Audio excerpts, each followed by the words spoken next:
आज हम लोग आपकी कक्षा 12 की बोर्ड की परीक्षा में जो सामान्य हिंदी का पेपर होता है उसमें जो 11 का ग प्रश्न होता है इसके बारे में विस्तार से जानेंगे। देखिए, मैंने पहले ही आपको बताया है कि जो 11वां प्रश्न होता है इसमें 4 भाग होते हैं, क, ख, ग और घ। इसमें से क और ख के बारे में हम लोगों ने विस्तार से जान लिया है। आज हम लोग ग वाले के बारे में जानेंगे। तो सबसे पहले आप प्रश्न की सूचना पढ़ लीजिए कि प्रश्न पूछता कैसे है। तो देखिए, प्रश्न इसी तरह से पूछता है, निम्नलिखित वाक्यांशों के लिए एक शब्द का चयन करके लिखिए। आप इसको मेरे शब्दों में समझ लीजिए। देखिए, यहाँ पर एक वाक्यांश दिया गया है, ठीक है, और इसके 4 विकल्प आपको नीचे यहाँ पर दिए रहेंगे, आपके पेपर में दिया रहेगा। इसमें से कौन सा विकल्प सही होगा आपको वही चुन करके और अपनी उत्तर पुस्तिका में लिखना होगा। सबसे अच्छी बात इस प्रश्न की ये है कि आप हल्का सा भी पढ़े रहेंगे ना तो विकल्प देखते ही आपको याद आ जाएगा कि इसका उत्तर यही होगा, ठीक है। अब इसको याद करने की यदि बात की जाए तो आपकी जो पाठ्य पुस्तक हिंदी की है उसमें भी दिया हुआ है, या कोई परीक्षा सीरीज एक ले लीजिए, उसमें एक ही जगह सारे शब्द दिए गए हैं। तो आप अगर 1 घंटे भी अच्छे से दोहरा लेंगे तो ये सारी चीज़ें याद हो जाएंगी, ठीक है। और देखिए, ये जो 11वां का ग होता है ना, इस पर 2 सवाल होंगे। देखिए, एक यहाँ पर है और एक इसके नीचे होगा, 2 आते हैं और एक एक नंबर करके ये 2 नंबर में आता है, ठीक है। तो चलिए हम लोग इसका उत्तर जानने का प्रयास करते हैं, और कुछ एक शब्द मैंने और लिए भी हैं उनको भी देखेंगे। तो देखिए, यहाँ दिया है, जो आँखों के सामने हो, ये वाक्यांश है। अब इसके लिए क्या सही होगा? नेत्र के सम्मुख, प्रत्यक्ष, आँख के आगे, या प्रत्येक आँख। देखिए, यहाँ पर इस तरह से विकल्प दिए हुए होते हैं कि आपको बहुत ही कन्फ्यूज़न होता है। देखिए, अब यहाँ जो आँखों के सामने हो तो ये भी सही लग रहा है कि नेत्र के सम्मुख, आँखों के सामने, और प्रत्यक्ष ये भी सही लग रहा है कि जो आँखों के सामने है प्रत्यक्ष कहते हैं, और ये भी इसका भी मतलब है आँखों के आगे, आँखों के सम्मुख, है कि नहीं। तो इसमें बड़ा बारीक अंतर होता है, आपको ध्यान से पढ़ना पड़ेगा। तो देखिए, इसमें ये जो विकल्प है ना ये सही होगा। जो आँखों के सामने होता है हम उसको प्रत्यक्ष कहते हैं, ठीक है। चलिए दूसरा भी देख लेते हैं।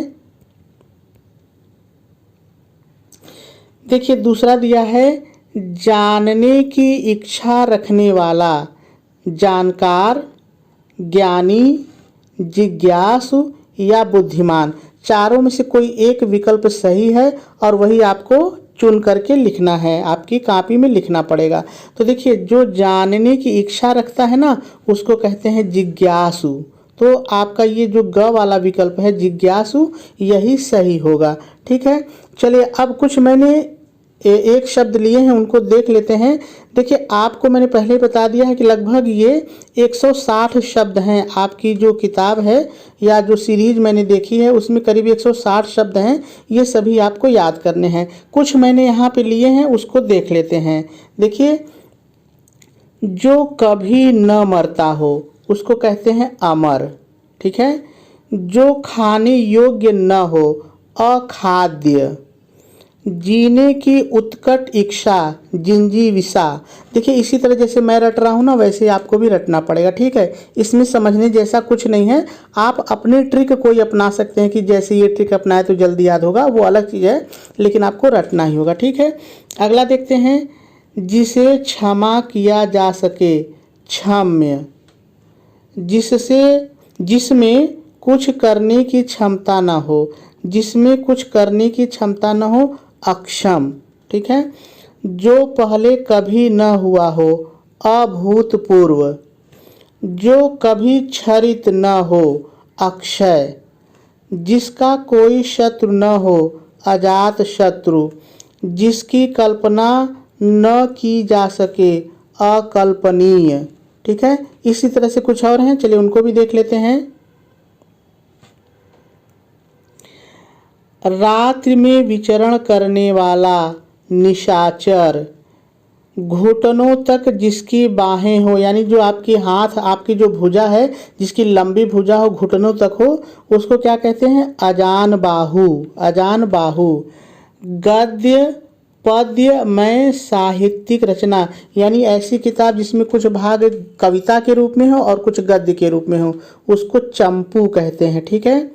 जो अधिक बोलता हो वाचाल, जिसका कभी नाश ना हो अविनाशी। ठीक है। इसी तरह से आपको याद करना, 1 घंटे आप बैठ जाएंगे ना तो याद हो जाएगा। जिसने राष्ट्र के हित में अपना जीवन बलिदान कर दिया हो शहीद। वह स्त्री जिसकी कोई संतान ना हो बांझ। ठीक है। जिसका जन्म न हुआ हो अजन्मा। भले बुरे की पहचान करने वाला विवेकी। ठीक है। जिसने देश के साथ विश्वासघात किया हो देशद्रोही। ठीक है। आगे देखते हैं। दोपहर के बाद का समय अपराह्न, जिसके पास कुछ न हो अकिंचन। तो इस तरह से कुछ मैं आपके लिए लाया था, लेकिन ये करीब 150-160 हैं। आप बैठ करके एक दिन याद कर लीजिएगा। ठीक है। फिर हम लोग मिलते हैं किसी एक नए प्रश्न पर विचार करने के लिए। तब तक आप पढ़ते रहिए।